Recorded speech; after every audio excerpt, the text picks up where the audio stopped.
especialización en abordaje integral familiar, docentes y estudiantes y tutoras del proyecto en que se enmarca esta jornada. Particularmente, este encuentro inició pensándose como un foro para compartir reflexiones y experiencias de trabajo vinculadas con las nuevas conformaciones familiares, para discutir y debatir fundamentalmente tres ejes: los cambios en el reconocimiento de las diversidades de género, las familias, las modificaciones en las identidades de género y el horizonte de una sociedad más plural, el rol del Estado ocupándose de esas transformaciones. Luego fue creciendo la inscripción y el interés en presentar experiencias y estudios diversos que se compartirán en los paneles de la tarde fundamentalmente, y por ello adquirió un formato más de jornada con 345 inscriptos, hasta ayer por lo menos, en la cual habrá diversas exposiciones pautadas y organizadas en paneles, mientras que la participación de las personas que están en Zoom y las que por la capacidad técnica y operativa de este Zoom ya están en el YouTube, será registrada en ambos chats. Les pedimos que ahí escriban, en este chat y en el chat de YouTube, y luego se transmitirán en forma sintética a las expositoras, los expositores que se presenten en cada instancia. Toda la jornada se grabará y estará disponible en el portal de la CENAF, en su canal de YouTube, y se producirá un material que integre las presentaciones y comentarios, pero también incorpore las preguntas, las consultas y los comentarios que en los chats vayan surgiendo, ¿sí? Ese mismo será provisto a los y les inscriptes que estén hoy participando.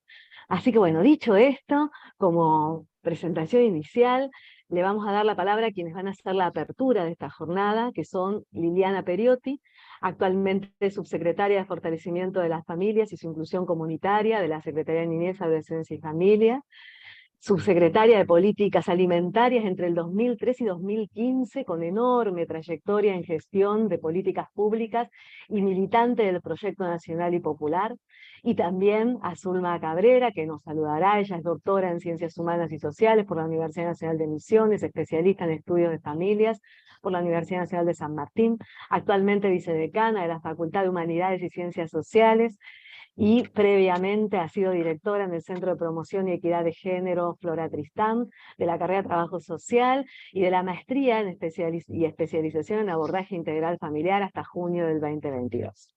Así que bueno, hechas las presentaciones, tiene la palabra Liliana Periotti. Bueno, buenos días para todas y todos. Bueno, para mí es un honor estar compartiendo este foro. Como bien decía María Gabriela, esto fue un sueño comenzar esta especialización, esta actualización, y agradecemos como siempre a la Fundación de la Universidad haber entendido nuestros deseos y los objetivos que teníamos y haber abierto su espacio y haber logrado esta convocatoria. Como bien dijo María Gabriela, en primer parte habíamos pensado en los empleados de SENAF y los equipos técnicos de los gobiernos provinciales, a los que agradecemos profundamente haberse sumado a esta iniciativa, y después, bueno, esto fue creciendo con mayor interés, y para nosotros esto es un gran desafío. Agradecer enormemente a las panelistas, y para mí es un honor contar con Dora Barrancos en este espacio, que la hemos escuchado en distintas ponencias, y me parece que es muy alentador saber que ella comparte también con nosotros este espacio para repensar las políticas públicas también, como asesora del presidente de la Nación que es, repensar, y sobre todo en esta nueva mirada de las complejidades familiares, que si bien existían, estaban como ocultas, hoy están en el escenario de la política pública y en la comunitaria. Nosotros como subsecretaría tenemos conceptos claves que llevamos adelante, por lo que nos moviliza a pensar siempre en este trabajo articulado, en el escucha de quienes tienen los saberes y que nos pueden enriquecer para la toma de decisiones, en trabajar conjuntamente con todos los equipos técnicos para delinear una política pública que llegue a lo largo y a lo ancho de nuestro país, pensando en estas nuevas realidades, ¿no? Entendemos claramente a las familias como sujetos colectivos de derechos. Esto es fundamental para llevar adelante este nuevo desafío en la Secretaría de Niñez, somos una subsecretaría nueva. También pensando a estas familias en la comunidad y a la comunidad como el espacio de desarrollo y construcción colectiva de esas familias. Y por supuesto, en ese marco, en esos conceptos clave, al Estado como garante de los derechos de nuestras familias, desde esa diversidad, ¿no? Aceptando también que posterior a la pandemia nos han sucedido cosas a todos y nos ha hecho replantear estrategias de intervención, de delinear la participación y entender los conceptos de familia, pensar en ellas para abrir nuestro trabajo territorial. Siempre digo que nosotros, como parte de la Secretaría de Niñez, vinimos a sumar un trabajo de construcción estratégica y enlazar actividades articuladas. ¿Por qué? Porque si no estamos mirando desde la Secretaría a los niños, a los jóvenes, a los adultos como compartimentos estancos. Y la realidad es que todos ellos conforman familias en estas diversidades. Y la necesidad de la política pública es fortalecer esos lazos para que podamos lograr lo que tanto añoramos en un país como el que nos merecemos vivir, con más derechos, con más justicia, con más integración, con más participación comunitaria, porque esto es lo que nos caracteriza en nuestra gestión como un gobierno nacional y popular. Estar siempre al lado de la gente, cada vez abriendo más nuestras miradas para entender lo que sucede en nuestro entorno y lo que sucede en cada una de nuestras familias. Por eso, para nosotros, nuevamente decir a los que van a ser expositores, a los que van a contarnos sus experiencias que estuve viendo de las más diversas y muy ricas, nos van a permitir tener herramientas para fortalecer y delinear una mejor política pública, donde en serio los derechos y la inclusión sea para todos. Así que nada, agradecerles este espacio, el éxito ya está garantizado por esta enorme participación, las hermosas experiencias que vamos a escuchar, y sin duda con el broche de oro que tener panelistas como las que vamos a tener ahora en breve, tanto Dora como Graciela, a las que le agradezco su tiempo y sus ganas de alimentarnos para que podamos crecer juntos y lograr así lo que tanto deseamos como Estado, un Estado que garantice los derechos de todos, todas y todos. Bienvenidos, y bueno, iniciamos la jornada. Muchas gracias, Liliana. Le pedimos a Zulma Cabrera, si puede saludarnos. Sí, buenos días, ¿cómo están? Cuánta gente, realmente emocionante ver tanta gente conocida, otras no tantas, pero sinceramente poder encontrarnos en este espacio para poder intercambiar nuestros saberes, nuestras experiencias en relación a este sujeto colectivo como son las familias, ¿no? Realmente es una alegría poder estar dando inicio, poder estar concretando este primer foro federal de intercambio de experiencias, de saberes en relación a las diversidades familiares. Un foro que, como bien decía María Gabriela al inicio, se constituye en una de las actividades en el marco de este proyecto interinstitucional entre nuestra universidad y la Secretaría de Familia, la CENAF, del Ministerio de Desarrollo Social de la Nación, un proyecto que en un inicio, cuando nos reuníamos a plantearlo con María Gabriela, con Liliana, con Gisela, con mucho aporte ahí de Rocío también, precisamente hablábamos, ¿no?, de la necesidad, de la importancia de poder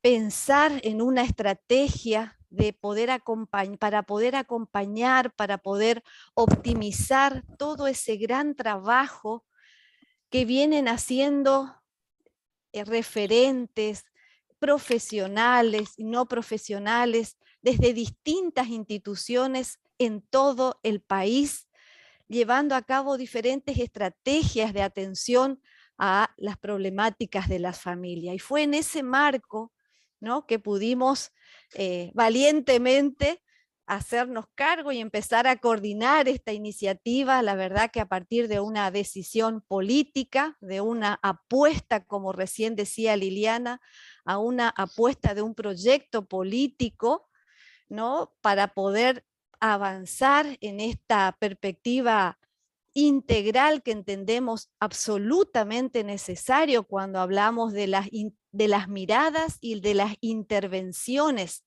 con familias, ¿no? Entonces, de allí que sin dudas el contexto en el que hoy nos toca vivir más que nunca nos interpela, nos hace necesario poder y tener que revisar nuestras estrategias de abordaje con las familias, ¿no? De allí entonces que nosotras cuando hablamos de ese abordaje integral estamos pensando no solamente en un abordaje integral desde la interdisciplina, que absolutamente entendemos que es necesaria, sino también de la interinstitucionalidad, de la interactoralidad en el accionar con las familias, en el trabajo con las familias, pero también, y en el marco de este proyecto, en las interacciones, ¿no?, o en las interactividades. Por eso no es casual que en esta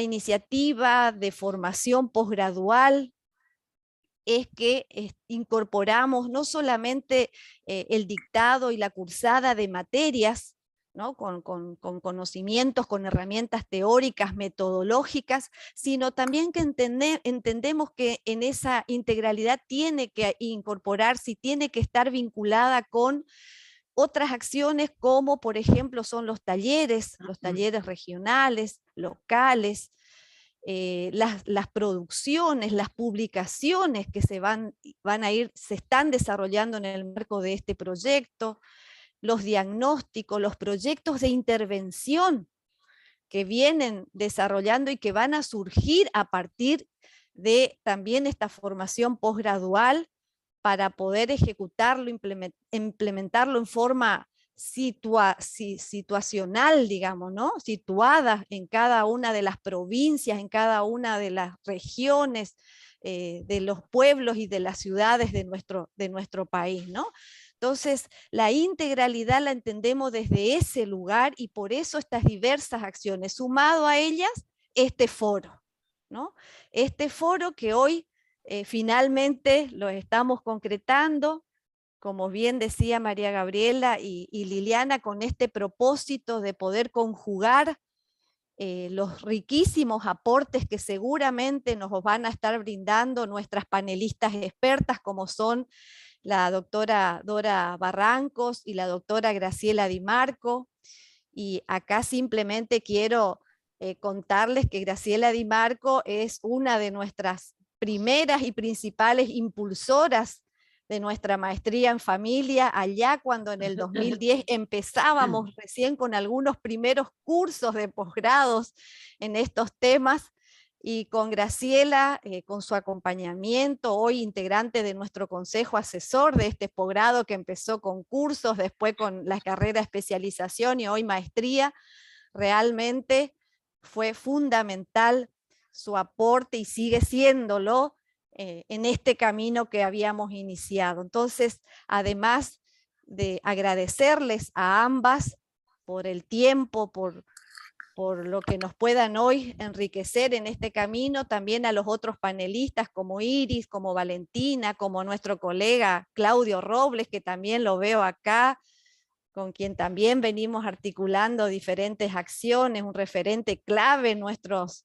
trabajos con familias, como así agradecerles a cada uno, a cada una de quienes van a estar participando y compartiendo sus experiencias a través de las ponencias, desde proyectos de investigación, desde proyectos de extensión, desde proyectos de intervenciones de distintos lugares del país. Inclusive veo en el programa que hay una experiencia de nuestro vecino país acá del Paraguay, así que ya pasamos a ser internacionales acá en este foro de manera que me alegra muchísimo. Quiero también destacar el trabajo de nuestras coordinadoras acá, la colega Rosana Abogado y Gladys Alves, que con María Gabriela ahí en la coordinación general de María Gabriela realmente están haciendo posible esta experiencia novedosa, nada sencilla, pero tan gratificante realmente. También a quienes van a estar haciendo el panel de cierre, ¿no? Desde nuestra universidad, nuestra secretaria general académica, Gisela Spasiuk, desde la secretaría, el secretario de la CENAF, el doctor Gabriel Lerner, y la subsecretaria Liliana Periote. Realmente muy contentas, muy contentos, agradecidos y sin dudas, como decía también Liliana, dando por hecho de que será una jornada exitosa, de mucho aprendizaje, de mucho conocimiento y que va a dar lugar también a próximas experiencias en el marco de este proyecto y, por qué no, de proyectos a futuro. Así que, sin más, éxitos, y vamos a estar, por supuesto, todo el día hoy escuchando y participando de este evento. Muchísimas gracias. Muchas gracias, Zulma. Y bueno, damos inicio entonces al panel, si les parece, el primer panel de la mañana. Dora Barrancos, no sé si hace falta que la presentemos demasiado, pero ella eligió ser presentada como socióloga, historiadora feminista, asesora ad honorem de la Presidencia de la Nación Argentina. Dora, tu tiempo para exponer. Bueno, muchísimas gracias, más que muchísimas, muy redundantes por haberme reunido en este panel con gente que quiero, que estimo, que tiene enorme voluntad de transformar el mundo. Así que, y sobre todo las realidades socioculturales que tienen que ver con estos segmentos que no pueden ser tratados como demográficos, los segmentos juveniles, los segmentos más de menor edad en nuestra sociedad, ¿no? Son una parte de enorme complejidad. Yo voy a permitirme una rapidísima lectura histórica. Miren, el concepto de niño es relativamente reciente en las sociedades occidentales. Sí, allá lejos, en el mundo clásico, griego, greco-romano, había instrucciones sobre la pandeia, sobre lo que era la pedagogía, la ilustración de niñeces, etcétera. Pero por mucho tiempo, en el desarrollo de la humanidad, voy a referirme sobre todo a Occidente, la niñez estaba como subsumida, muy tempranamente estaba colocada en una situación de adultez, ¿no? No había prácticamente estadio reconocido como una infancia, muchísimo menos prolongada como la que hoy, por fuerza de los derechos, por fuerza de una reflexión fundamental acerca de los derechos y un acierto de derechos humanos, vino a establecerse entonces unas ciertas líneas temporales, etarias, que significaban discrepancias respecto de otros momentos de la evolución personal.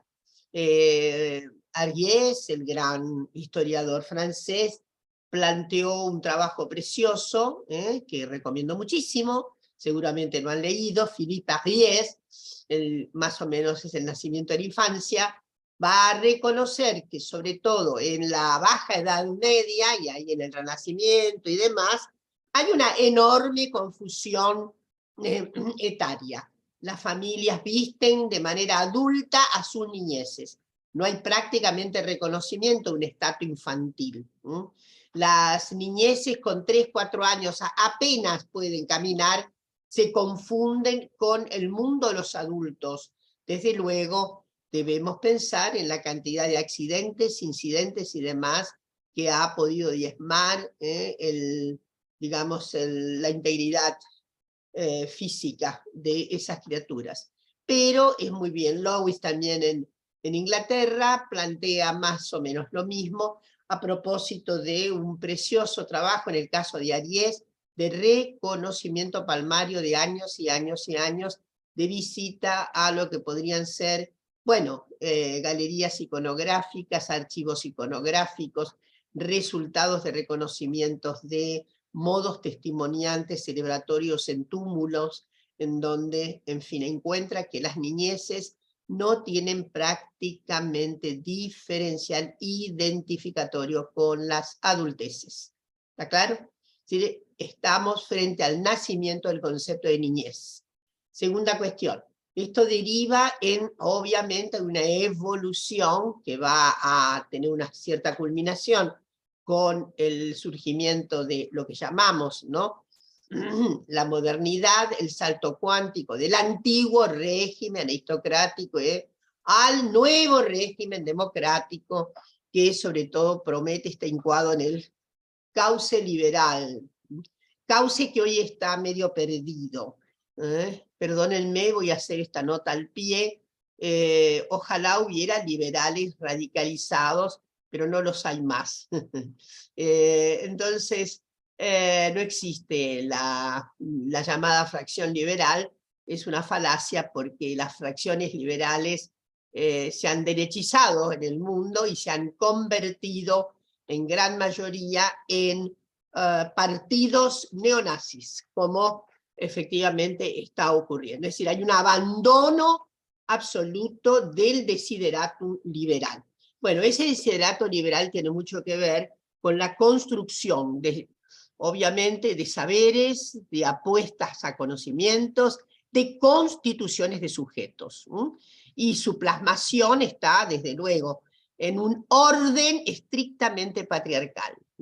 Su sujetamiento responde al orden patriarcal que se revigoriza después de la Revolución Francesa, por la cual las mujeres van a perder derechos, y hay algo ahí, muchísimos derechos, derechos a propiedad, etcétera, etcétera, la fijación en los códigos civiles de un enaltecimiento particular de la familia, dicha la familia, con un sentido extraordinariamente quimérico. La familia en un sentido quimérico, en un sentido de sostén y en un sentido de una gran utopía. Se piensa desde ya, no hay jurisconsulto que no haya trazado los códigos civiles que hay en América Latina, el que nos corresponde a nosotros desde 1869, 1871, donde, si ustedes vuelven a revisar, hay una familia utópica. La familia utópica, que tiene obviamente una composición de conyugalidad nuclear, y tiene una, obviamente, heterosexual, y una composición entonces de normas, etcétera, etcétera, con absoluta capacidad de ignorar lo que de hecho el patriarcado hacía, y era la sostenibilidad de muchos conjuntos familiares. Por lo menos la casa grande y la casa chica son una práctica absolutamente extendida en todas nuestras naciones. Aún en todos los segmentos sociales, podríamos decir, en todos. La verdad que eso hay que reconocerlo. Desde ya, el estatus económico y social prominente, ciertas jerarquías sociales, son más pródigas en la pluriatención de lazos de familiaridad y parentesco que se derraman en diferentes institutos que rodean a la familia central. Bueno, no me voy a demorar mucho más en esto, pero ustedes saben que a la hora de litigar herencias, ahí ha devenido el verdadero campo de batalla de las familias litigantes en relación a las herencias. Y una podría decir que en la Argentina la acomodación jurídica respecto sobre todo de la defensa de estatutos de niñeces se debe al primer peronismo, cuando determinó la igualdad, la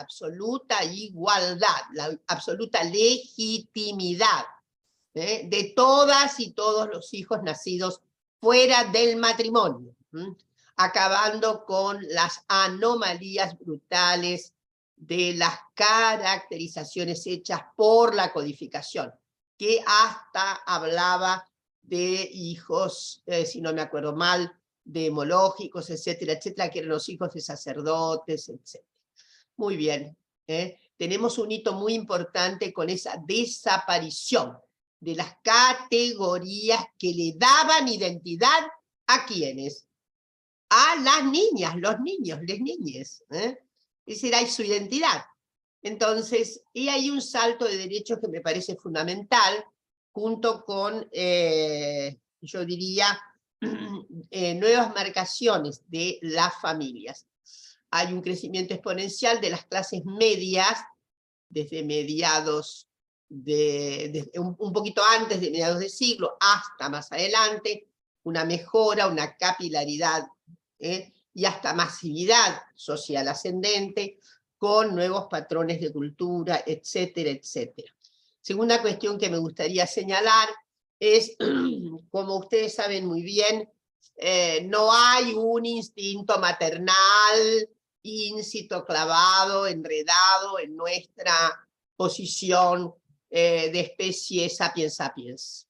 No hay tal cosa. Hay un crecimiento extraordinario de sensibilidades, de trámites de subjetividad, de enredos psicosociales que han hecho que progrese en las maternidades sentimientos de mucha calidez y de mucha empatía, y en algo que se ha tramitado por lo menos desde los 150 años para acá.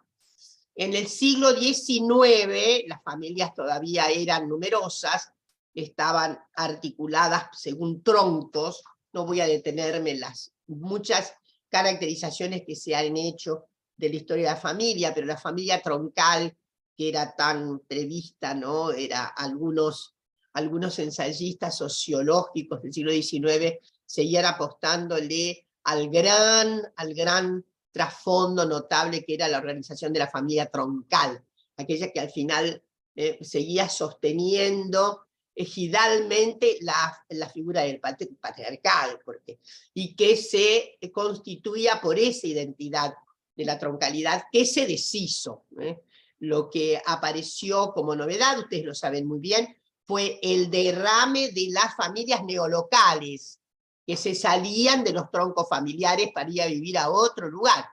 Y entonces todo esto va a coincidir, insisto, con el surgimiento paulatino de sentimientos muy, muy arraigados que hoy llamamos el amor materno. El amor materno es un sentimiento extraordinariamente aprendido, que se ha nutrido de todas las experiencias, sobre todo dolorosas.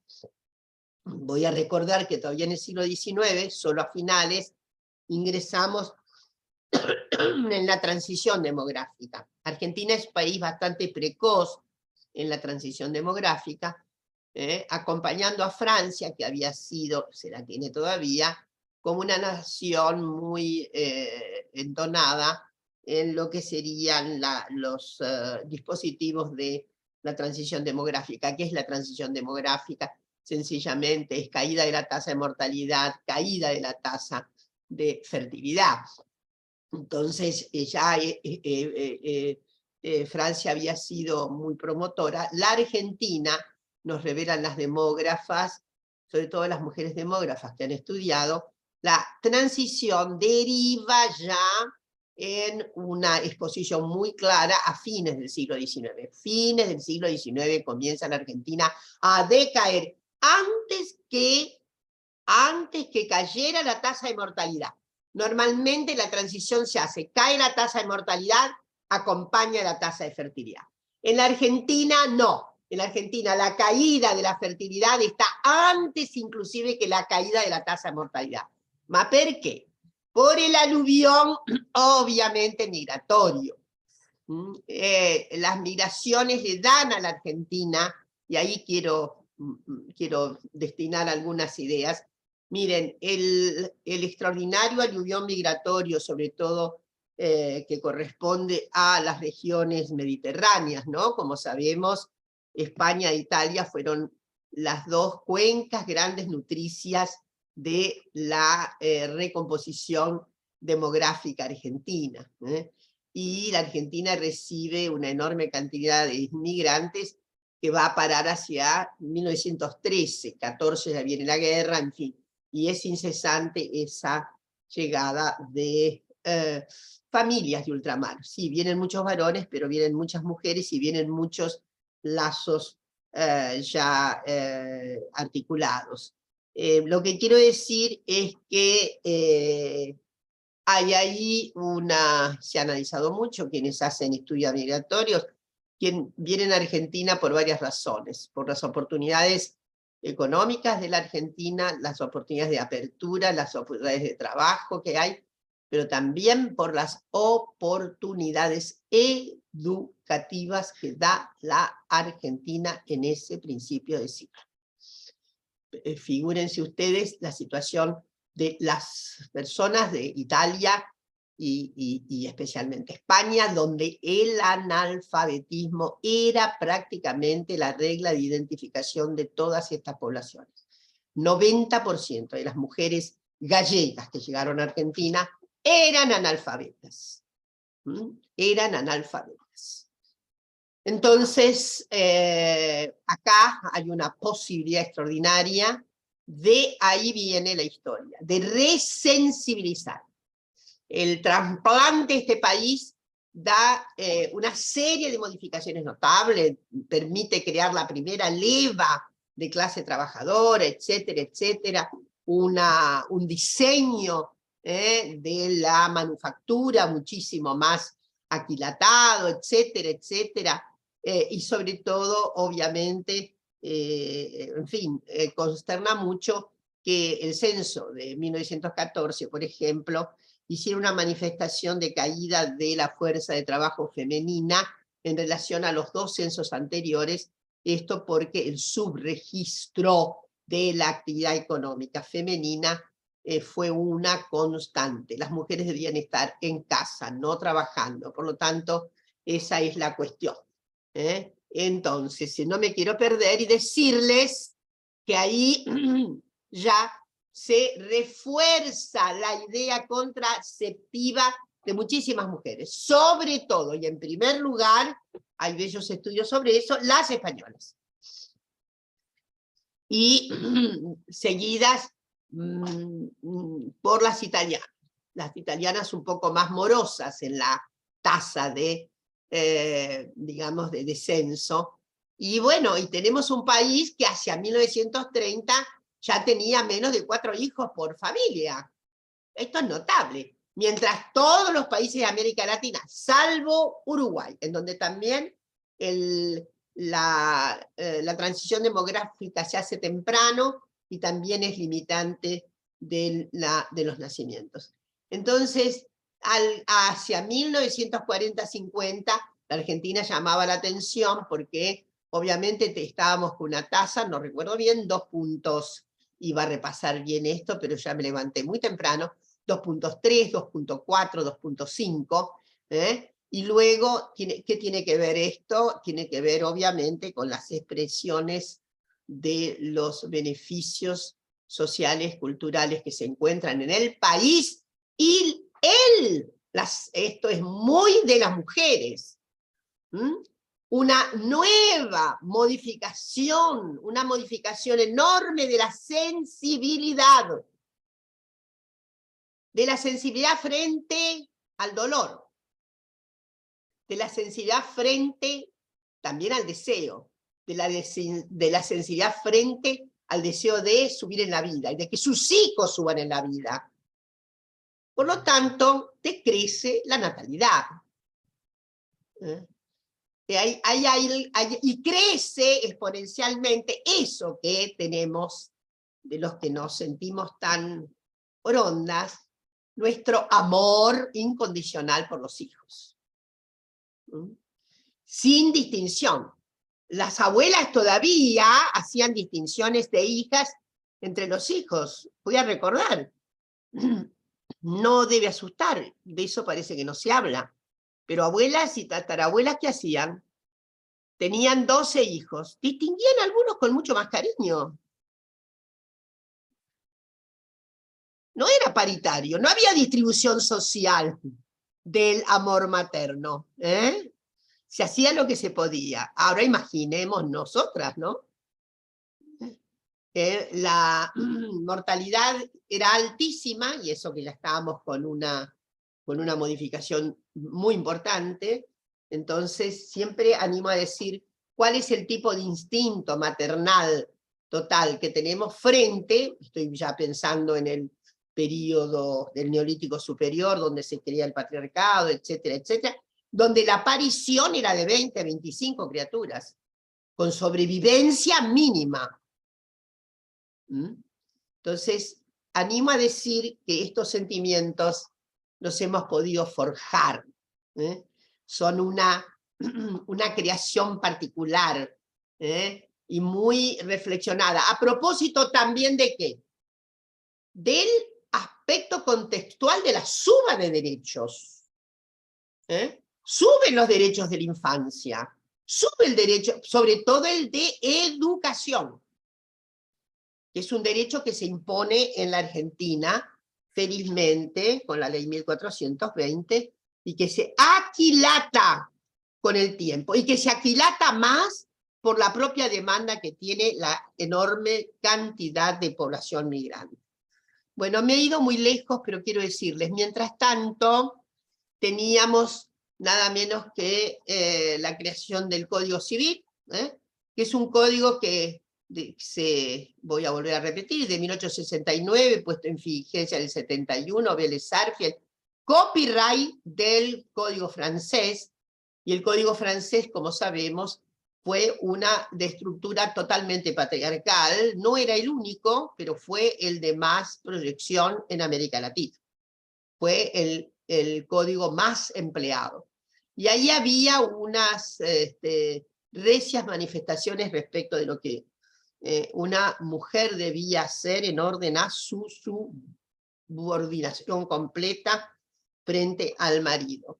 La primera modificación de esa subordinación, lo voy a recordar, se debe a la acción feminista que se va a empinar en la Argentina a principios del siglo XX, primero con manifestaciones capilares y después de manera mucho más abigarrada, y que consigue la reforma del Código Civil en 1926.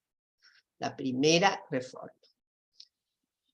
Mientras tanto, también ahí convive un Estado, hay enorme cantidad de trabajos que van a mostrar que el Estado no se puede permitir la negligencia total con las niñeces, el arrancamiento de niñeces a familias que no se comportan como manda el estatuto codificado, la posibilidad de que el Estado sea el entregador de niñeces a arbitrarias, los institutos que ustedes conocen muy bien, creados también con la modernidad, el hecho de que sobre todo las niñas se entregaran tempranamente para oficiar de criadas, en fin, hay hoy una enorme cantidad de excelente bibliografía sobre los primeros institutos dolorosos de intersección del Estado en lo que se constituye como el desvío normativo de las niñeces.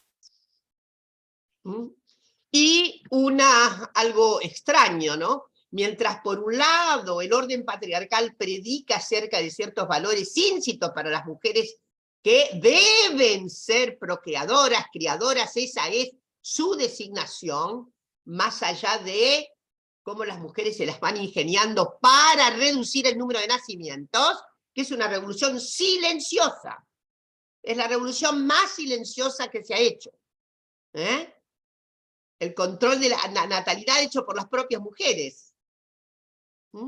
Entonces, sin embargo, el Estado sigue, obviamente, teniendo una mirada normativa edificante, sí, desde luego, muy secundada por organizaciones civiles, muchas, algunas en manos de, obviamente, de la confesionalidad católica, sobre todo, etcétera, y los desgarros producidos con el asilamiento de miles y miles de niños en lugares para que recuperaran el camino de la corrección. Tal es el sentido. Bueno, ha cambiado muchísimo, muchísimo todo esto. Ha cambiado en términos. Y ahora 10 minutos más para terminar y decirles, ha cambiado en términos. Han cambiado los institutos tutelares, etcétera, etcétera. Cambió inclusive el concepto horrible de minoridad, etcétera. Hay, sin duda, se ha ganado más aún. Las niñeces han ganado derechos, han ganado derechos con una ley específica, con la convención, etcétera, etcétera, etcétera. Es más, pero tengo la impresión, quiero decirles, y yo suelo decir, sobre todo Argentina, que es un país, sobre todo que en los últimos 20 años, salvo algunos traspieces, pudo avanzar absolutamente en derechos que son evidentemente originales hasta en América Latina. ¿Cuál? El primero, a asegurar mucho más derechos a las adolescencias, a las juventudes, niñeces. Estoy hablando desde el punto de vista formal, jurídico, ¿no? Asegura muchos derechos, y a las propias mujeres. Hemos ganado muchísimos derechos. Y a lo más notable, a las personas sexogenéricamente disidentes. Argentina en eso es un bastión dentro de América Latina. Tenemos ley de identidad de género y tenemos una serie de dispositivos legales para proteger, sobre todo en el área de trabajo, con la ley de cupo trans, etcétera, etcétera. No es suficiente, pero estamos en el camino. De modo que la Argentina en ese punto es una especie de anomalía dentro de América Latina.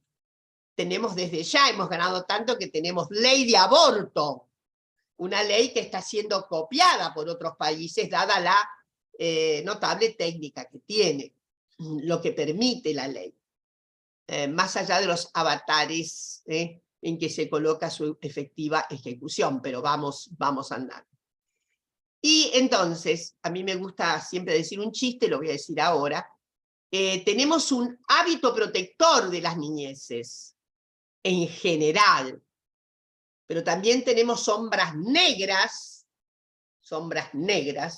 de envilecimiento y de violencia contra las niñeces. Desde luego, todas las violencias que tienen que ver, sobre todo, en materia de sexualidad.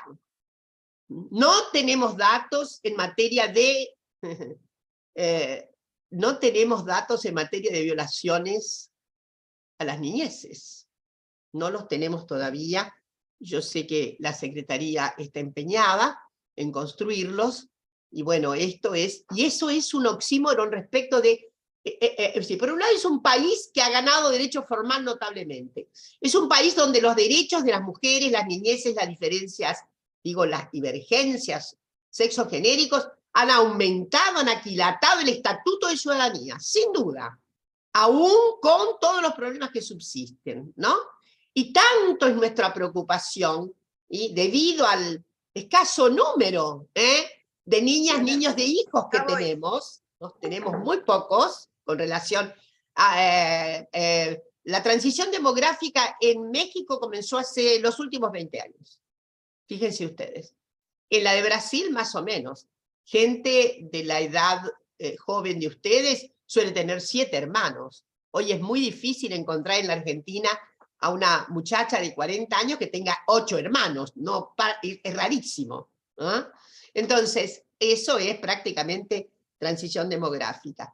Entonces, a mí me gusta decir que en Argentina hemos ganado tanto derecho formal y hemos extendido el derecho de las niñeces y juventudes, creando universidades, etcétera, etcétera, etcétera, de modo que haciendo posible sistemas de becas que las sostengan para hacer carreras en el área de la investigación, etcétera. Y a mí me gusta repetir algo que lo voy a decir. En la Argentina hay tanto derecho para las juventudes que la adolescencia termina con la beca postdoctoral del CONICET. A ver, ríanse un poco. Claro, porque el sistema puede acompañar hasta, bueno, 40 años, algo así, ¿no? Entonces, pocos países tienen, yo diría, los beneficios de un trámite tan prolongado de protecciones con derechos a los jóvenes. Bueno, y para ir cerrando, les quiero decir, sí, ya, porque comí mucho tiempo, y quería hacer un popurrí de motivos. Felizmente, hemos modificado el Código Civil. El Código Civil ya no es telúrico respecto del rescoldo, aquella hegemonía de la nuclearidad conyugal. Nuclearidad, que les voy a decir, no es un invento del mundo moderno, eso lo dejamos para otro día. Había nuclearidad conyugal aún antes del invento digamos, del tránsito moderno. Pero tenemos esto, pero lo que más tenemos es el derecho a una poliglósica familias. Poliglósicas familias. Una poliglósica familias que tienen, en muchos casos se han reunido con lazos, que tienen lazos de consanguineidad, y en muchos casos tienen solamente lazos de parentesco, de adopción, de amor, de vinculación empática. ¿Está claro? Lo consanguíneo ha ido dando lugar a unas fórmulas relacionales familiares que en los años 60 se pensaba que iba a haber un aflojamiento completo de la institución familiar. Completo. Había trabajos inclusive muy, ¿cómo diré? Muy caracterizados por esa apuesta. No ocurrió eso. Ocurrió lo contrario. Primero, las personas homosexuales decidieron hacer núcleos de familia. Antes no estaba en la Agencia por los Derechos de las Personas Homosexuales, no figuraba el dispositivo institucional, por ejemplo, el casamiento era una adenda o no. Resulta que ha habido un robustecimiento de las procuras de vínculos de familiaridad. Ha habido una procura. Eso no quiere decir vínculos de consanguineidad, ni mucho menos. Los hay. Pero resulta que tenemos familias de muy diversas características, más allá de las que ustedes conocen, las nucleares, las homoparentales. Hay familias notables gracias a los derechos adquiridos con la ley de matrimonio igualitario. Tenemos familias monoparentales, tenemos familias concatenadas, familias... Hay un arco maravilloso de constitución de lazos familiares. Voy a ir cerrando diciendo, esa es una significación nueva. Los sujetos pueden encontrar, sobre todo los débiles, las niñas, los niñes, pueden encontrar modalidades particulares empáticas en esos núcleos. De todas maneras, nos preocupa ahí donde se interrumpe la obligación empática, cuidadora con las niñez. Nos preocupa muchísimo.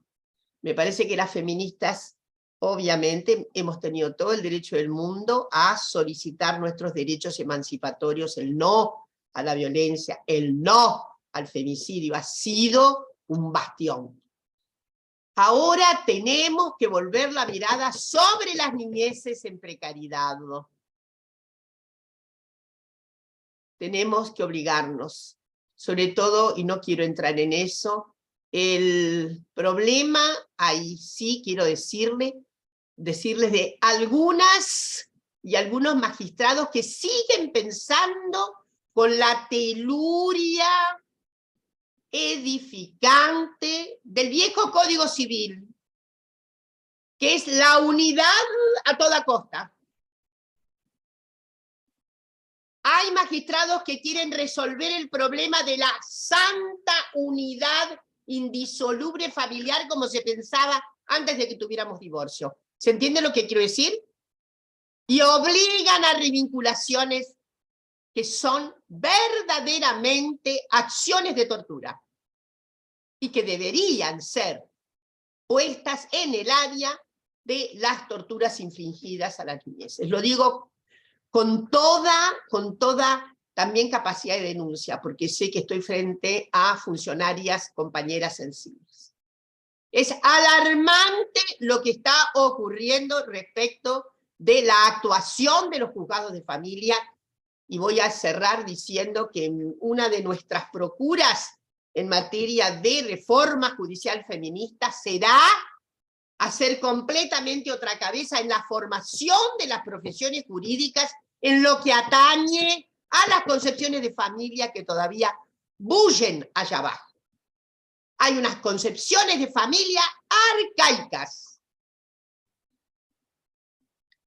nocionalmente paradas en más o menos 1870 en la Argentina. Más allá de la reforma que tienen los códigos y tal. Entonces eso me preocupa. Y me preocupa que haya en este momento por lo menos 2 provincias argentinas que se hayan dedicado a legislar sobre registro de obstructores a la vinculación. Tenemos entonces una tarea dura por delante, muy dura, y espero que dura en el sentido de convencer fuertemente que familias es de una enorme pluralidad. Familia es quien ama y cuida. Familia es quien te protege. Las niñeces necesitan 2 sistemas fundamentales, y con esto cierro. Las niñeces necesitan 2 sistemas fundamentales. Cuidados empáticos, amorosos en lo posible, y autenticidad. Si no hay cuidado amoroso y no hay autenticidad, estamos condenando a esas niñeces a estructuras de personalidad que serán dolorosas para sí y para todo el conjunto social. Entonces, en fin, alertar, ya que estamos en este foro, sobre las vías nuestras de actuación para modificar, sí, inclusive el orden de formación jurídica y la actuación de los llamados juzgados de familia, que tienen una teluria, una imposición ideológica que no cede a pesar de la enorme transformación del derecho argentino. Bueno, muchas gracias. Muchas gracias a vos, Dora. No sabés la cantidad de aplausos de distintas maneras que te están ofreciendo acá en los distintos chats y preguntas y comentarios que después las vamos a hacer al cierre de las 2 exposiciones. Así que bueno. Graciela Di Marco. Graciela, ¿estás por ahí? Graciela es socióloga, doctora en Ciencias Sociales, doctora honoris causa por la Universidad Nacional de Misiones, profesora emérita de la Escuela de Humanidades, Universidad Nacional de San Martín. Sus investigaciones recientes versan sobre los movimientos feministas en Latinoamérica y en países del este de Europa, activista de los derechos de las mujeres y diversidades. Graciela, te escuchamos. Muchas gracias por la presentación. Yo quiero decirles que estoy muy contenta porque para mí es un privilegio y un honor estar acá en la Universidad de Misiones. Siento como que estoy acá, en Misiones. La siento a la universidad como también mi casa académica, y esto de estar con personas que quiero y admiro y que trabajan de una manera tan impresionante es realmente un motivo de muchísima alegría. Le agradezco a la doctora Zulma Cabrera, la vicedecana de la Facultad de Humanidades y Ciencias Sociales de la UNAM, y a Gladys Alves, la coordinadora de, esperen un segundito que tengo un problemita de cables. a Gladys Alves, la coordinadora académica de especialización en abordaje familiar integral, y también a la subsecretaria de Fortalecimiento de las Familias y su Inclusión Comunitaria de la CENAF, Liliana Periotti. Es un honor haber sido invitada a formar parte de este primer foro federal de intercambio de saberes y experiencias acerca de diversidades en las conformaciones familiares. En el recorrido que yo deseo realizar en esta presentación, para brindar algunas reflexiones sobre el debate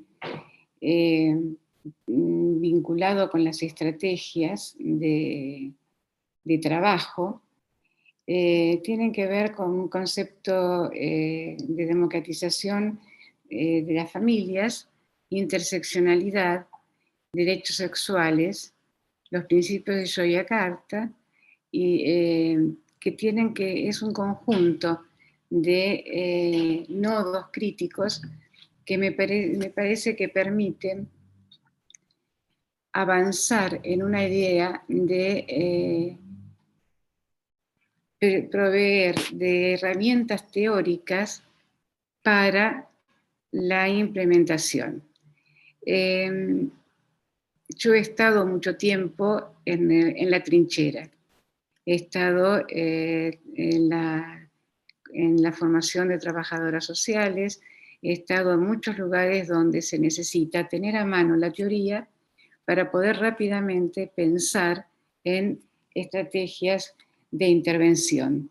Entonces, esto es un campo apasionante, muy complejo, muy difícil, y me parece que por ahí algunos conceptos sencillos nos permiten avanzar, luego de la maravillosa exposición de Dora, nos permiten seguir avanzando en tener herramientas, yo me lo planteo así, como herramientas para seguir trabajando en estas líneas que ustedes están trabajando también.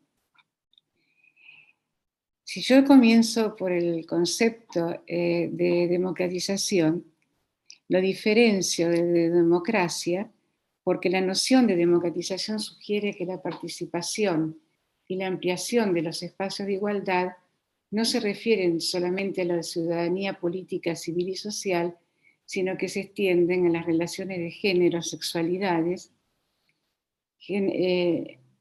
generaciones, a los diferentes modos de vivir las culturas, los cuerpos y los afectos.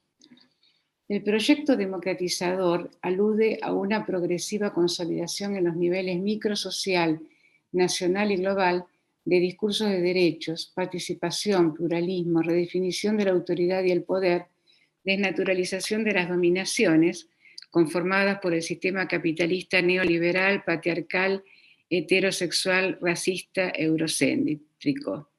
Se vincula con el enfoque de interseccionalidad, entendida esta como la imbricación de las interrelaciones que están en la base de las desigualdades de géneros, sexualidades, clases, generaciones, razas, entre otros. El enfoque de interseccionalidad desarrollado por la teoría feminista con sus respectivas críticas y aportes desde América Latina y el Caribe permite comprender la simultaneidad de situaciones de desigualdad y de derechos. Específicamente, la democratización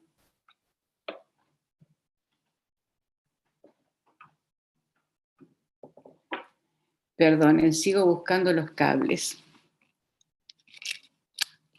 Ahí está. La democratización de las relaciones familiares está vinculada con la democratización social y política. Ambas se retroalimentan. ¿Qué queremos decir con esto? Las prácticas a través de las cuales los actores interpelan la naturalización de las relaciones de poder y autoridad y las negocian, tanto en la esfera privada y en las relaciones entre los sujetos como en las esferas públicas. Nuevas dinámicas más flexibles de cambios en la estructura familiar que permiten evaluarlos como pasajes a una nueva forma de convivencia donde las necesidades, deseos, voces y derechos de mujeres, lesbianas, trans, niñas, niños, adolescentes, personas mayores, personas en situación de enfermedad y o discapacidad, invisibilizadas, relegadas, denigradas por la cultura patriarcal, son reconocidas y no se realizan en su contra discriminaciones y violencias. Las niñeces, de acuerdo a la edad, al ciclo vital y los niveles de maduración, tienen el derecho a opinar y decidir. Las relaciones familiares que muestran diferentes maneras en que se presentan las relaciones de afecto, de sexualidades, de cuidados y de reproducción. Esta dinámica y la deconstrucción de los mandatos patriarcales es una fuente poderosa e ineludible para la prevención y erradicación de las múltiples formas de violencias. El enfoque de democratización está en la mira de los grupos antiderechos. Un ejemplo en este sentido es la campaña Con mis hijos no te metas, originada en Perú en el año 2016, que se extendió por la región, que tiene entre sus consignas la frase "no homosexualices a nuestros hijos". Esto es una cita de un artículo de Bayone de 2022. La democratización de las familias aparece como uno de los grandes problemas para la derecha, como lo afirma otra de sus consignas: no quiero familias democráticas, quiero una familia de verdad. Es la utilización de un concepto único y estrictamente definida de familia y la asunción de que frente a un conflicto entre la autonomía de niñez y los intereses religiosos de sus padres, deben prevalecer los intereses religiosos de sus padres. En el caso de la ESI, la oposición se basa en el derecho de los padres a educar a sus hijos e hijas como quieran. Organizaciones transnacionales como Citizen Go y su brazo en España y Latinoamérica, Hazte Oír, propulsan la campaña Con mis hijos no te metas, que se difundió en las redes sociales post-debate por la ley de interrupción legal del embarazo de 2018 y 2019, el 20, y en contra del proyecto de la ESI. Este es el marco en el cual estamos discutiendo actualmente las complejidades de las relaciones familiares y las complejidades de estas relaciones con el entorno en el que se dan, que son muy diversas según los países, según las provincias, según qué tipo de gobierno tienen en cada una de las provincias. En la misma Argentina tenemos una gran heterogeneidad en cuanto a la concepción de familias, en la concepción de los derechos de las mujeres, en la concepción de los derechos de la infancia. Las leyes están, pero también está la posibilidad de torcerlas de alguna manera, como estamos viendo últimamente que frente a la Constitución, en el caso de una provincia hermana como Mendoza, hay un fallo de un dictamen de diputados que se consideran que pueden decir que los pueblos originarios no son argentinos, para dar cuenta de que esto es un complejo antiderechos muy bien organizado, transnacional, que toma distintos puntos según los distintos países.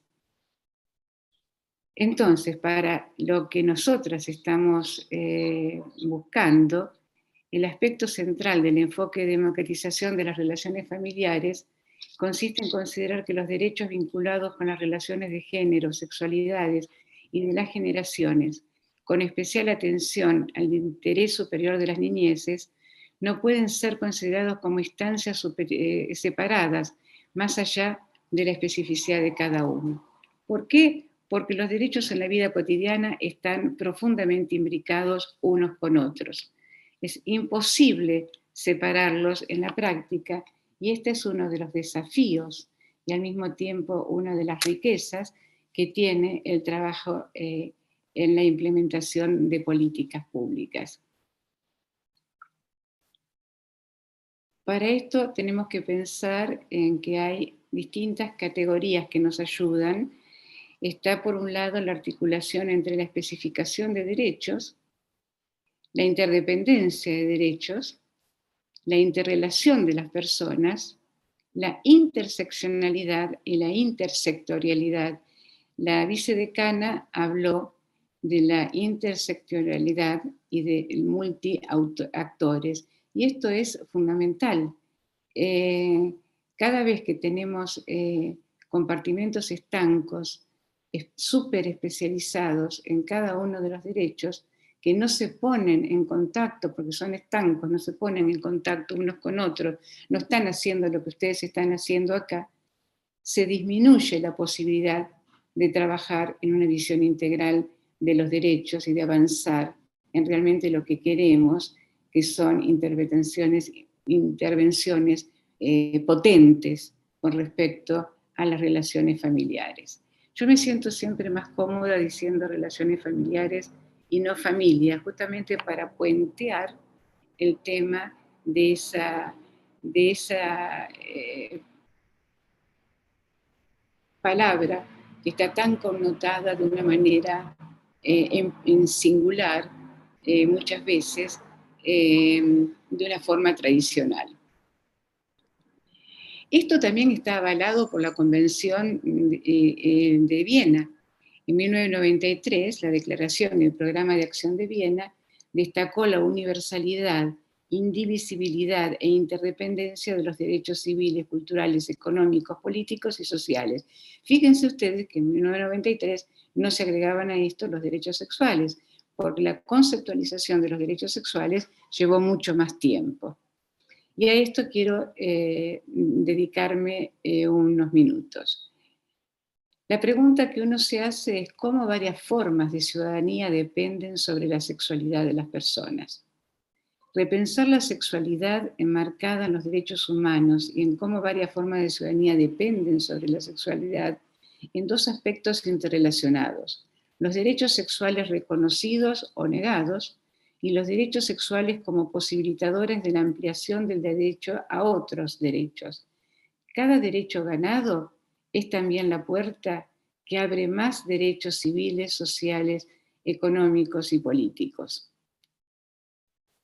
Si nosotros entendemos la ciudadanía como que está ligada a los espacios de socialización donde se forman las identidades de sujetos que tienen cuerpos, deseos, intereses y necesidades diferentes, que participan como seres situados en el mundo a partir de su experiencia corporal y emocional, vemos entonces que los espacios de socialización, y entre ellos las familias, las escuelas, son importantísimos, van marcando identidades basadas mayormente en el modelo heterosexual, que condicionan el ejercicio de la ciudadanía para los que no encajan en esos modelos socialmente construidos. La discriminación basada en las identidades de género y en las orientaciones sexuales impide la plena igualdad de todos, todes, de ciudadanos. La misma puede ser analizada como una relación política de subordinación independiente del tamaño del grupo discriminado. En los 80 y 90, los movimientos feministas y gay lésbicos activaron en torno de los derechos sexuales. Durante años, las feministas han luchado contra el autoritarismo, la violencia, las desigualdades en todos los campos de la vida, que de algún modo confluyeron con otras luchas, como las que el movimiento de las diversidades bien lleva adelante. A partir de la emergencia del movimiento gay en los 70 y 80, se fue incorporando el derecho a la propia definición sexual y el respeto hacia las prácticas sexuales que cada individuo elige para sí. La demanda de los derechos sexuales se expandió más allá de la heterosexualidad. El discurso se transformó para aceptar que las identidades no son fijas y que las mismas prácticas construyen identidades contingentes, fijadas parcialmente. La noción de ciudadanía sexual intenta hacer visible el desbalance de derechos existente entre los géneros, normada esta por los patrones patriarcales y heterosexuales que dejan en posición de subordinación a los individuos que no se ajustan al orden binario de la masculinidad y feminidad hegemónicas. No hay una definición estándar de ciudadanía sexual, aunque se puede afirmar que esta concepción se basa en la demanda por el reconocimiento de la sexualidad sin vincularla necesaria y únicamente a la reproducción, esto es, a ninguna visión esencialista de alguna finalidad de la misma. Es necesario deconstruir los órdenes binarios, tanto como la dicotomía hetero-homo, para dar cabida a identidades más fluidas y cambiantes. La ciudadanía sexual, entendida como un sistema de derechos sexuales, es un modo de abordar este tema tan complejo. Los derechos sexuales pueden ser enfocados en sí mismos o como aquellos necesarios para hacer caer las barreras de acceso a otros derechos. La cuestión de la ciudadanía sexual en términos de los derechos sexuales ha significado para el feminismo y los feminismos y para los movimientos de las diversidades la demanda en torno al control del propio cuerpo, la seguridad, la propia definición sexual, la legitimidad de la agencia y el placer. A esto se agrega la demanda en torno al reconocimiento público de las identidades y estilos de vida y el acceso pleno a los derechos políticos, civiles, sociales, económicos y culturales. La discriminación basada en la identidad de género y la orientación sexual impide la plena igualdad de todos los ciudadanos. En consecuencia, es clave hacer el puente entre los principios de derechos humanos y las realidades concretas, y cómo la práctica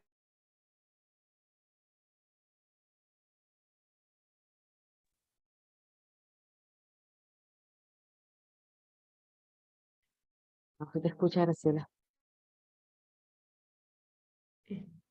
Está muteada.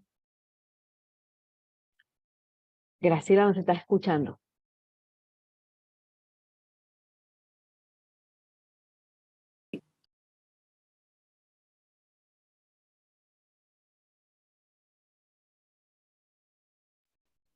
ahora me escucha. Ahora, Graciela, ahí estás muteada de nuevo. Por favor, a ver. Ahí. Ahora ¿Hace sí, mucho? dale. ¿Hace mucho que no me escuchan? Hace un poquitito. No, Cuando empezaste. Vale. Cuando Dijiste, empecé. es clave hacer puente entre. Perfecto, ahora continúo. Muchísimas gracias. No sé, apreté mal. Que es clave hacer el puente entre los principios de derechos humanos y las realidades concretas, y cómo la práctica profesional puede ser un instrumento de cambio para que ciertas realidades se vayan modificando, o pueden ser prácticas que que retrocedan o que impidan que se den esos cambios. Entonces, me parece que la formación de las personas que están haciendo esta especialización, que están haciendo este tremendo esfuerzo de formación, es central, porque son las intervenciones que llegan al corazón de las relaciones familiares y también al corazón de las políticas públicas. ¿Ahora se escucha? Hola. Perfecto, perfecto. Sí, se escucha, sí, sí. Sí, No se entiendo. escucha. Ok. Entonces vamos a ver. Yo les comenté que tengo un problemita de cable, debe ser eso. Ahí está perfecto. Si querés Ok. seguir, Sigo. perfecto. Te quedarían unos 10 minutitos, Graciela. Sí.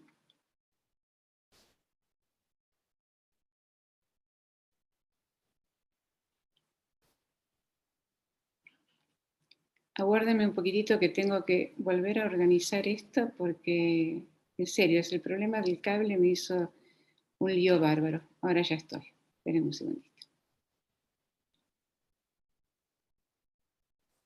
El otro punto que quiero tocar en esta línea de los derechos sexuales y de su reconocimiento en el sistema de derechos humanos es, sobre todo, para no abundar, no ir muy lejos, voy a ir a los principios de Yogacarta, porque me parece que son aquellos que más desarrollan la aplicación de la legislación internacional de derechos humanos en relación con la orientación sexual y la identidad de género. Por supuesto, no voy a leer los 34 y largos principios, porque a los principios que se enunciaron en 2006-2007, 10 años después fueron revisados y se le agregaron otros más.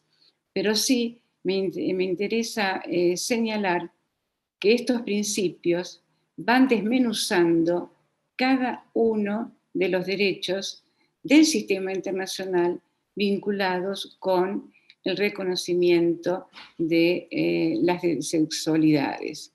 Y sobre todo me quiero detener en cómo se modificó el derecho a formar una familia, que es el principio número 24, cuando se hace la revisión 10 años después y se agregan dentro del derecho a formar una familia, se agregaron 4 puntos más, porque decía nada más el derecho a formar una familia.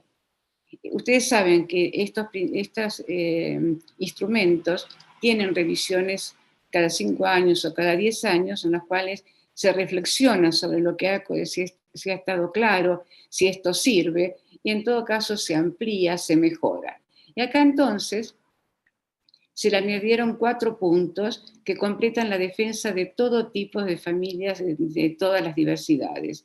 Yo siempre pienso que entraría dentro de las diversidades la heterosexualidad también. Proteger a las niñas de la discriminación, violencia u otro daño debido a la orientación sexual, la identidad de género, la expresión de género o las características sexuales de sus padres, tutores u otros miembros de la familia. Emitir certificados de nacimiento para niñas al nacer que reflejen la identidad de género autodefinida de los padres. Permitir los leo como está redactado por los principios de la Carta, no tienen un lenguaje demasiado inclusivo. Permitir el acceso a métodos para preservar la fertilidad, como la preservación de gametos y tejidos para cualquier persona sin discriminación por motivo de orientación sexual, identidad de género, expresión de género o características sexuales, incluso antes del tratamiento hormonal o cirugías. Asegurarse de que la subrogación, en caso de que sea legal, se brinde sin discriminación basada en la orientación sexual, la identidad de género y las características sexuales. Estos principios permiten, además, avanzar en el derecho a no ser castigado ni sancionado sobre la base de la orientación sexual y la identidad de género. El derecho a la protección contra la pobreza, el derecho a la salud, el derecho al disfrute de los derechos humanos, el derecho a la verdad, el derecho a practicar, proteger y preservar y revivir la diversidad cultural. Y como bien lo señaló Dora, en Argentina hemos sido pioneros en esta situación. Tenemos desde el 17 de enero de 2003 que se aprobó en la Ciudad Autónoma de Buenos Aires la Ley de Unión Civil. El 15 de julio de 2010 se aprobó la Ley de Matrimonio Igualitario. En 2012 se aprobó la Ley de Identidad de Género. Además, hace nada más que un año se aprobó el cupo trans, el cupo laboral trans, especialmente que rige para los organismos del Estado, pero que sugiere y estimula a los organismos privados a tener un cupo de sus empleados que tengan sean parte de las diversidades.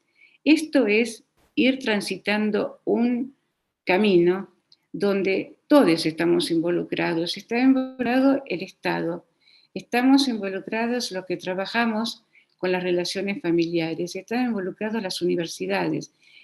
Se trata de involucrar a las entidades privadas, porque este camino de reconocimiento de derechos empieza, pero uno nunca sabe dónde termina. Es infinito lo que se puede transcurrir en esta búsqueda de ampliación de derechos. Y en esto queda claro, y esto quedó muy claro también en lo que dijo Dora, que es un orgullo para todos poder decir que esta delantera la llevamos desde Argentina. A mí me parece que todas estas herramientas nos permiten ir situando esto que a mí me preocupa básicamente, situando intervenciones. Para situar intervenciones necesitamos el insumo de estos datos, el insumo de las teorías, el insumo de las reflexiones, para poder realizar intervenciones cada vez más complejas como las que nos está pidiendo el mundo de hoy.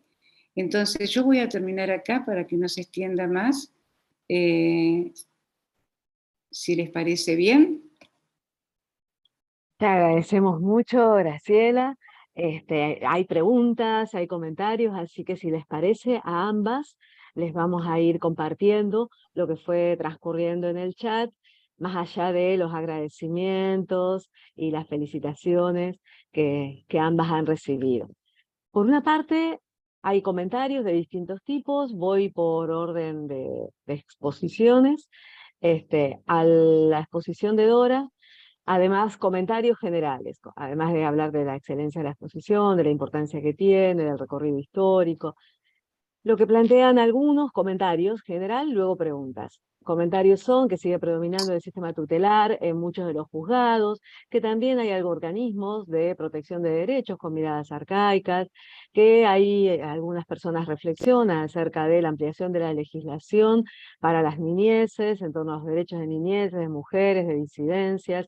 No obstante, los datos de pobreza en las niñeces y de determinadas condiciones laborales de trabajadores vinculados con las niñeces. Otros comentan la importancia de seguir por un camino de reformas feministas de la justicia. Pareciera que los códigos tienen modelos con aspectos algo obsoletos, que es necesario profundizar e ir por más derechos ya, reforma judicial ya, plantean algunos comentarios.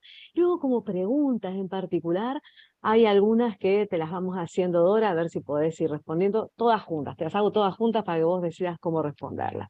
Por un lado, la importancia de reflexionar y de construir el concepto de instinto maternal y las consecuencias que tiene en la vida, en nuestras propias vidas.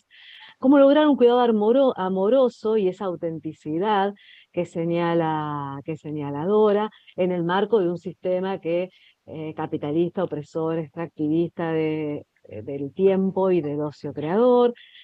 Otras preguntas o comentarios en esa misma línea, vinculado con cómo se puede profundizar ese concepto de autenticidad y del sistema de sostenimiento para las infancias. Otra pregunta puntual tiene que ver con si pudieras ampliar algo sobre el registro de obstructores de vinculación que mencionabas hace un rato, y que cotidianamente vuelven a abordar, esta no es una pregunta, un comentario, vuelve a mencionar la situación de las miradas arcaicas y cómo eso afecta a las intervenciones cotidianas. Eso para Dora Barrancos, y en el caso de Graciela Di Marco, además de saludos y felicitaciones, lo que tenemos es una pregunta sobre los discursos antiderechos, un comentario sobre los discursos antiderechos que se vienen proliferando rápidamente en Latinoamérica, y eso parece lamentable y cada vez se dan con más fuerza. Si se podría ampliar el concepto de ciudadanía sexual, y eso en principio es lo que tenemos hasta ahora.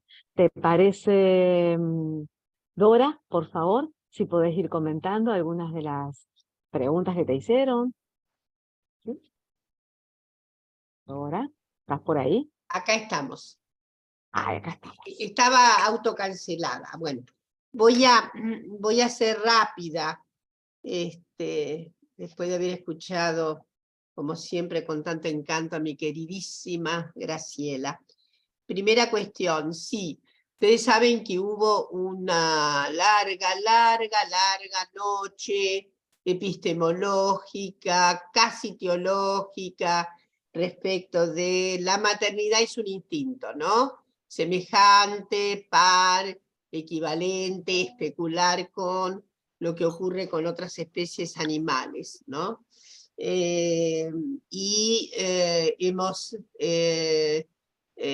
Digo, hay una gran acopio de bibliografía. Voy a Bad Inter, una de las, digamos, de las lecturas que más hemos hecho, pero no solamente Bad Inter, hay una serie de trabajos de feministas y de gente que no precisamente de ensayos que tienen que ver con la condición humana en todo caso, acerca de cómo se ha creado, cómo hemos construido sensibilidades, sentimientos, arcadias subjetivas, modelajes en nuestro aparato simbólico, modelajes del aparato simbólico relacionados con la vinculación maternal. Entonces, eso ha sido un largo debate, todavía hay configuraciones arcaicas que sostienen el instinto, y todas, todos, todes, quienes hemos podido experimentar la extraordinaria experiencia del maternaje. En mi caso soy madre triple, una se da cuenta perfectamente del significado agregado de devociones que suscitan. No hay precisamente un constitutivo de la entraña fisiológica que podría dar al instinto, sino que es un constitutivo de otro tipo de amalgama, es una amalgama de construcción, es una amalgama muy construida, es una amalgama además a la que le damos valor. Es cierto, no podemos sortear, eso todavía nos sigue pasando, la constrictora posición externa del deber ser materno, que eso viene con toda la fuerza del enredo patriarcal. Deber ser materno. Deber ser paterno, mucho más debilitado. Pero el deber ser, como conjunción de la especie, es el que tiene la madre. Pero bueno, hemos aprendido, y de hecho hay cientos y cientos de experiencias acerca de cómo, de madres que han podido construir su relación maternal amorosa. Entonces, no hay tal instinto maternal. Para las personas interesadas en esto, yo recomiendo, además de las clásicas bibliografías existentes, voy a recomendar especialmente Stephen Jay Gould, el gran amigo de las mujeres, en un texto maravilloso que se llama Dientes de gallina, dedos de caballo, para que ustedes también vean que no hay ni una ética que provenga de la condición animal. La ética es un constructo social. Entonces, léanse ese libro en cualquier posición de vacaciones, pero es un gran instrumento para pensar que el flujo biológico, etcétera, al contrario, él muestra una serie de asociaciones con rupturas del falso instinto, ¿no? Madres que matan a sus cachorros, etcétera, etcétera, ¿no? Entonces, no hay, en la naturaleza no hay un recado moral, eso es lo que quiero decir. Felizmente es una construcción sociocultural, humana, entrañablemente humana. La hemos querido los seres humanos en una posición, podríamos decir, de mayor burilamiento de nuestros sentimientos, de mayor burilamiento. Y lo hemos asociado después al gran flujo de la creación de los derechos humanos fundamentales. Entonces, creo que por ahí está la cosa. La autenticidad. La autenticidad es un requisito fundamental en la vida. Las personas que se crían en ambientes no auténticos tienen padecimientos particulares. No auténticos son aquellos, ya no saben lo que son, relaciones que no son auténticas, falsificación de relaciones. Hay apropiaciones de niños falsificadas, que no pueden ser denegadas en su conocimiento a esas niñeces. Tenemos en la Argentina una expresión brutal. Hubo alrededor de 500 niños apropiados por el terrorismo de Estado. Y esas criaturas y las narran, las que han podido salirse y ser finalmente recuperar su identidad familiar, narran muchísimas experiencias del dolor de una especie de preconciencia acerca de lo no auténtico. Y me refiero a lo no auténtico también a todas las otras experiencias no tan desgarradoras como la apropiación. No podemos falsificar a nuestra descendencia lo que no somos. Eso da muchísimo dolor finalmente. Da dolor. Da una inconveniencia para una adaptación creativa, transformadora, y que se despoje de algo que siempre es muy doloroso en la articulación pedagógica que nos va llevando, y es el resentimiento.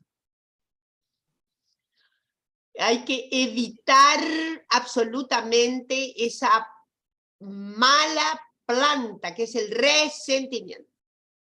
Está resentido porque no me dijeron la verdad, estoy resentido porque no conocí lo que estaba pasando. Entonces, la autenticidad para mí es un valor gigante en la propedéutica pedagógica.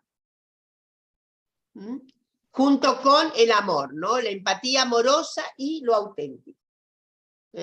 Nadie le puede decir a un niño que vive en, digamos, que en fin, que está exuberante de bienestar cuando el niño está padeciendo una serie de trastornos, etc. Por último, la última cuestión, sí estamos un poco alertadas, azorades, por las iniciativas tomadas en La Rioja y en Catamarca, que tienen, creo que sanción, estarán esperando seguramente la definitiva cuestión institucional de ser puestas digamos, en estado ya en estatuto legal, y es el haber hecho registros, escuchen bien, de las personas que son obstructoras en materia de revinculación. Y ahí caen las madres protectoras, las abuelas protectoras, las abogadas y abogados protectores, todas aquellas personas que han iniciado algún tipo de acción legal para proteger de depredadores familiares a las víctimas, niñas, niños, etc. Bueno, hay un caso muy sonante, no lo voy a recordar acá, en La Rioja. Entonces, hay algo de martirio ahí, en donde el Poder Judicial tiene casi una acción de martirio, tiene una acción de, digamos, depredadora, de tipo psicológico y hasta físico, ¿no? Bueno, y que ha llevado un entusiasmo enorme de representantes, porque efectivamente ahí hay una teluria completamente conservadora ligada a la salvaguardia de los valores patriarcales y hegemónicos. Y no al verdadero interés de la niña y del niño, a la salvaguardia de la integridad de las niñeces. Ustedes saben que anda un falso SAP, todas esas cuestiones por ahí que se han esgrimido debido a las violencias o familiares, porque no se trata de violencias que se ejercen fuera del contexto familiar. Son las intrafamiliares, las demoledoras de los sentidos que queremos dar al entrañable afecto, respeto y cuidado que las niñeces merecen como derechos humanos fundamentales. Muchísimas gracias, Dora. Siguen acá los comentarios vinculados con esta exposición también, agradecidos. Y Graciela, si podés comentarnos sobre, se agregó una preguntita para vos.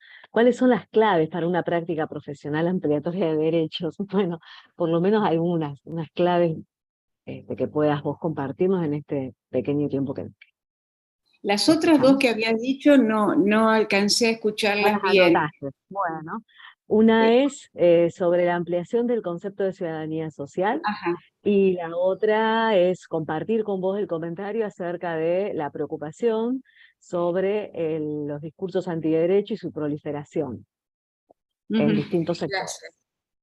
O sea, que ahora, bueno, empiezo por los discursos antiderechos. Yo siempre menciono que esto no es un problema solamente de Argentina, esto es una transnacional de la derecha que actúa tan transnacionalmente como actuamos las feministas. Hay también una copia, los sectores ultraconservadores miran con mucha atención lo que hacemos los sectores progresistas y tratan de copiarlo. Y lo copian muy bien muchas veces, porque tienen todos los recursos y todo el poder para hacerlo. Entonces, la transnacionalización de las derechas, que se apoyan mutuamente y se apoyan no con una patita en el hombro, se apoyan con financiamiento, está en la base de estos discursos antiderechos. No es que a algún loquito se le ocurra decir algo. Esto es una cuestión mucho más profunda de disputa hegemónica. Y esto es un gran problema, porque está tan bien organizada, no estoy hablando de una teoría conspirativa para nada, son datos concretos que tenemos. Yo sigo algunas de esas redes de ultraderecha de Europa y son espeluznantes. Son peores que estas que están acá, o las que salen de acá. Es una vuelta, no sé si a la Edad Media. Entonces, pero está todo centrado en lo que yo diría en una concepción que se ha puesto más virulenta a medida que los feminismos han logrado más cosas. O sea, para muchos sectores de ultraderecha, las feministas queremos hegemonizar. Entonces, están atacándonos para no perder la hegemonía.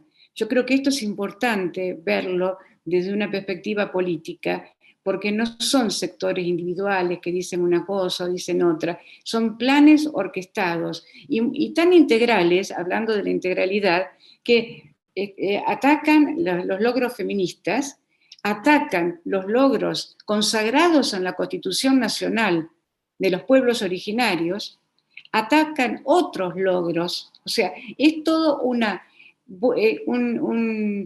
plan de retroceso a aquellas situaciones feudales que hacía que la derecha se sintiera cómoda, que se sintiera que pudiera trabajar perfectamente porque nadie le estaba cuestionando nada y podía hacer los negocios que quería hacer. Esto es realmente muy grave y esto para mí amerita que vayamos pensando nuestras propias estrategias para estar enfrentando esta situación acá, pero también de una forma transnacional. Para eso está la organización feminista, como se ha visto con la organización feminista del Ni Una Menos, de los paros feministas, etcétera, etcétera. Ellos también están mirando esto que hacemos nosotras. Los paros feministas que muestran que lo que hacemos es trabajo, que estamos cuestionando el capitalismo, todo esto, lo voy a decir en lenguaje común, les revienta, porque los feminismos no le están pidiendo por favor entrar en algo, les están diciendo váyanse, les están diciendo esto no da para más, el trabajo es otra cosa, la capacidad de cuidado es otra cosa. Estamos planteando cada vez metas que van más cerca del corazón del neoliberalismo. Esto obviamente no les gusta a nadie. Eso por un lado. Por el otro lado, el concepto de ciudadanía sexual. En realidad, lo que trata de poner claro el concepto de ciudadanía sexual es la relación, que la sexualidad no está vinculada con la reproducción, así de simple. La reproducción es un componente de la sexualidad. Yo no estoy de acuerdo con algo que fue una estrategia del movimiento feminista en las cumbres que se hicieron en el mundo. ¿Se acuerdan ustedes? Derechos sexuales y reproductivos, que está bien como una consigna para ir a una cumbre, para donde tenían que enfrentarse con el Vaticano, con el Islam, etcétera, etcétera. Pero en realidad se separaron ahí dos cuestiones que en realidad es una sola. Los derechos sexuales es un complejo de identidades, prácticas e instituciones vinculadas a la sexualidad, a los cuerpos, a los afectos, que entre esos derechos sexuales hay unos que se relacionan con la reproducción. De esta manera entramos todos. No hay que separar a las diversidades, y con esto de que yo no estoy de acuerdo, pero digamos, a las diversidades de qué, de lo que no son diversos. Nosotros no somos diversos, a mí todavía eso no me cierra del todo, digamos. Pienso que en algún momento podremos también, y no debe faltar mucho para que podamos también conceptualizar que la heterosexualidad es una diversidad. Eso lo dije lo más sencillo posible, porque para no sacarles mucho tiempo. Y la otra, me perdí. ¿Cuál era la otra? Clave para una práctica profesional obligatoria. Mira, esa es la más difícil de todas, por eso me olvidé, la más difícil de todas. Pero yo creo que la clave está en lo que dijo Zulma. Está en esto, porque además yo sé cómo trabaja el equipo de Misiones, y no lo digo para halagarlas, o sea, todos saben que son hermanas y las quiero muchísimo, pero realmente la forma es vincular los saberes, y lo que están haciendo, vincular los saberes, vincular las experiencias, y para esto saben que se necesita dejar de lado nuestros egos, aprender de cada una y une las experiencias que nos presentan, sacar lo mejor de cada una, devolver lo mejor que cada uno tiene, porque acá tenemos que entender que no podemos, yo no me canso de repetir, tenemos que hacer el esfuerzo para no ver a los derechos como de uno en fondo, cada uno en su cajita. Y después que los tenemos en cajita, ¿cómo armamos ese rompecabezas? Es imposible. Yo les voy a contar una pequeña anécdota de mi paso por la gestión pública. Llama el director de un hospital de la Ciudad de Buenos Aires para que intervenga gente de una unidad de servicios de desarrollo social que teníamos en un barrio carenciado, porque había una mujer que le habían dado diagnóstico de HIV y estaba embarazada. Entonces tenía que tomar, eran hace mucho tiempo de esto, ¿no? 20 y pico de años, tenía que tomar urgente el remedio para salvaguardar la vida de ese embarazo. Y nos llamaron, en realidad, para convencerle a la mujer que no quería seguir con el embarazo. Estoy hablando, no había ley de aborto, hubo que trabajar con el director del hospital para hablar de los dos derechos, en una época en que no se hablaba de los dos derechos, y hacerle entender al director del hospital que no se podía, en este caso, estropearle la vida a esta mujer dándole una medicación para la cual ella todavía no estaba preparada, tenía que hacer el duelo de su cuerpo que se había enfermado y que no era posible que continuara con el embarazo. Tuvimos la suerte de contar con un director de hospital que lo entendió porque se lo fuimos a explicar varias personas. Y esto en varias cuestiones, no es o uno o el otro, hay que buscar la forma en que se puede conciliar hasta donde se puede conciliar. Y esto es complicado, hay que pensarlo, hay que analizarlo, pero no se soluciona con fórmulas tradicionales. Se soluciona con sentarse a la mesa a discutir, con la intersectorialidad, con la interseccionalidad, ver que esa mujer de qué sector social es, qué posibilidades tiene de entender lo que le está pasando, etcétera, etcétera, etcétera, etcétera. Y con un gran acompañamiento del sector profesional. Esto para mí es clave y de esa manera se consigue entrar en esta problemática tan difícil. Lo que estoy diciendo no es nada nuevo, por eso dije que esto lo están haciendo y lo están haciendo muy bien las compañeras, yo hablo de las compañeras que conozco, seguramente lo están haciendo en muchos lugares del país, pero bueno, mi corazoncito está en un determinado lugar y me permito decirlo.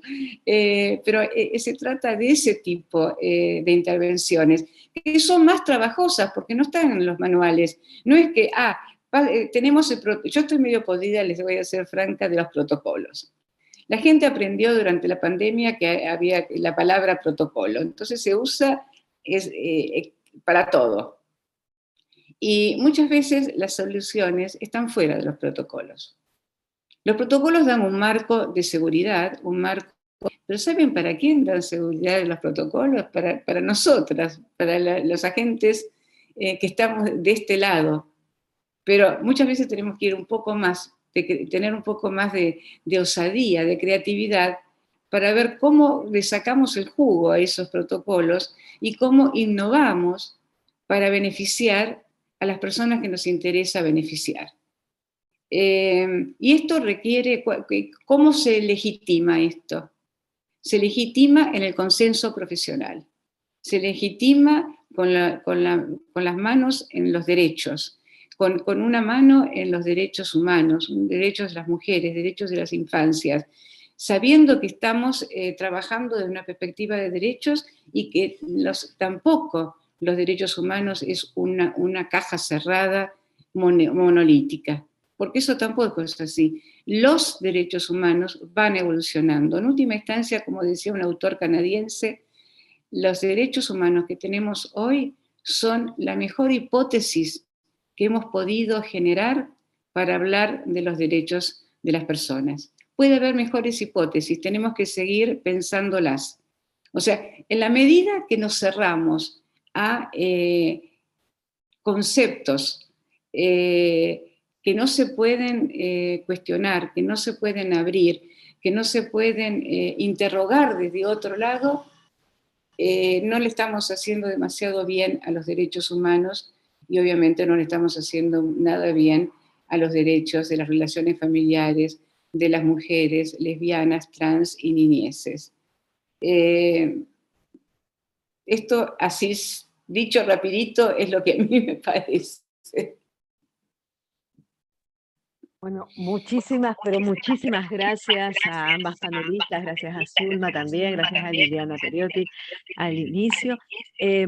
No nos queda más que seguir pensando y analizando toda esta interpelación que nos han hecho, las herramientas que nos han dado, tanto teóricas como de resultados, como de interpelaciones de llamado y convocatorias a las luchas, porque la lucha sigue, así lo plantean, nos dieron herramientas, nos dieron por dónde ubicarlas, nos dieron por dónde construir, y a la tarde estaremos compartiendo por dónde otros y otras también están construyendo, están siendo parte de estas posibilidades de repensar y de hacer de manera más integral, de manera más vincular, qué están vinculando, o si no pudieron realizar esto por algunas obturaciones, cómo lo han resuelto y cómo se suman desde ahí a las distintas luchas a las que ustedes nos han convocado a seguir generando y a seguir fortaleciendo. Así que bueno, muchísimas, pero muchísimas gracias. Gracias Dora, gracias Graciela. Y les pedimos al resto de quienes nos están siguiendo por YouTube, quienes están en este Zoom, que nos convoquemos. Quienes tienen que exponer particularmente a las 12:30, les pedimos que se vayan 12:45 subiendo al Zoom, así ordenamos los paneles de la tarde. Al resto a las 13 horas los esperamos, les esperamos.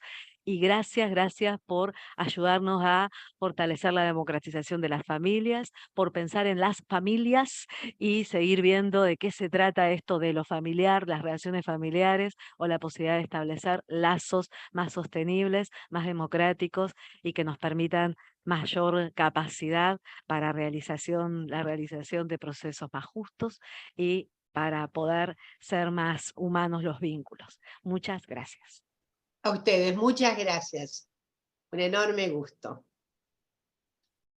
Muchas gracias a todos y que tengan muy buena jornada. Tenía ganas de participar a la tarde un rato, voy a tratar de ver si puedo hacerlo porque tengo muchas ganas de escucharles. Así que les mando un beso muy grande y un beso muy grande a Dora. Ahí va. Y otro beso grande a todo el maravilloso equipo de la Universidad de Misiones. Muchas gracias, Graciela, gracias. La mejor